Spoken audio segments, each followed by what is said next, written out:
സ്ഥാനാർത്ഥി പ്രഖ്യാപനം കഴിഞ്ഞതോടെ കരുനാഗപ്പള്ളിയിലെ LDF സ്ഥാനാർത്ഥി അഡ്വക്കേറ്റ് MS താര പ്രചാരണ രംഗത്ത് സജീവമായി. സ്ഥാനാർത്ഥിയുടെ റോഡ് ഷോയും നടന്നു. ലാലാ ജംഗ്ഷനിൽ നിന്നും ആരംഭിച്ച റോഡ് ഷോ ഓച്ചിറയിൽ സമാപിച്ചു. തീരദേശ മേഖലയിലും റോഡ് ഷോ നടത്തി.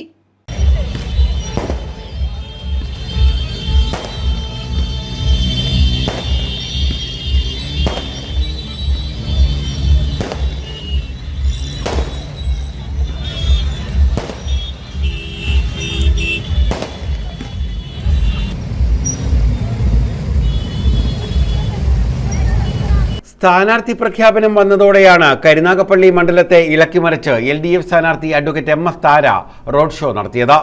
ലാലാജി ജംഗ്ഷനിൽ നിന്നും നൂറുകണക്കിന് ഇരുചക്ര വാഹനങ്ങളോടെയായിരുന്നു റോഡ് ഷോ ആരംഭിച്ചത്. ദേശീയപാതയിലൂടെ ഓച്ചിറയിലെത്തി. തുടർന്ന് തീരമേഖലയിലൂടെ മണ്ഡലം ചുറ്റി റോഡ് ഷോ സമാപിച്ചു. പാതയോരങ്ങളിൽ തടിച്ചുകൂടിയ നിരവധി പേരുടെ അഭിവാദ്യങ്ങൾ ഏറ്റുവാങ്ങിയാണ് റോഡ് ഷോ സമാപിച്ചത്. ബോപ്പർ, കരിമരുന്ന് പ്രയോഗം, DJ എന്നിവയും റോഡ് ഷോയ്ക്ക് മാറ്റുകൂട്ടി. LDF നേതാക്കളായ M Sivasankarapillai, Susan Kodi, A Aniruddhan, PB Sathyadevan, RS Anil, Jagajjeevan Lali, Krishnakumar, R Ravi, Karimpalil Sadanandan, Shihab സ്പൈനിമോട്, അബ്ദുൽ സലാം അൽഖന, സൈനുദ്ദീൻ, AA ജബ്ബാർ, ഷമീർ അസീസിയ, ഷിഹാബ് തുടങ്ങിയവർ നേതൃത്വം നൽകി. News bureau, Karunagappally.